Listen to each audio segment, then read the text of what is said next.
Mahigit sa 3,000 illegal at modified na muffler ang winasak ng Police Regional Office 3 o PRO3 kasabay ng pagkakarecover ng nasa 4,000 loose firearms sa pinaigting na kampanya laban sa mga nagdudulot ng ingay at banta sa seguridad.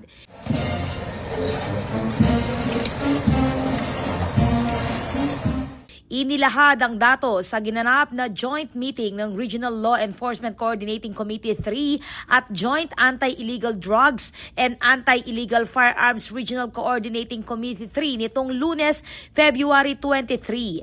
Ayon kay PRO3 Director Ponce Rogelio Peñones Jr., bahagi ito ng mas pinaigting na operasyon upang mapanatili ang kaayusan sa komunidad at maiwasan ang mga insidenteng may kaugnayan sa illegal na baril at ipinagbabawal na modification ng mga sasakyan. Hindi lang sa Pampanga yan, meron guarantee and election all the immediate officers to be safe para at least magkaroon talaga ng awareness.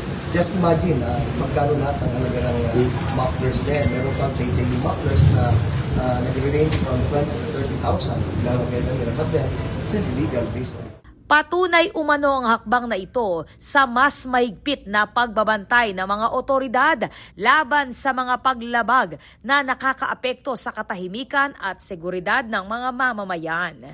Ako po, Patricia Mamangon para King News Force Pampanga. Balitang tutuking Balen, susuyo.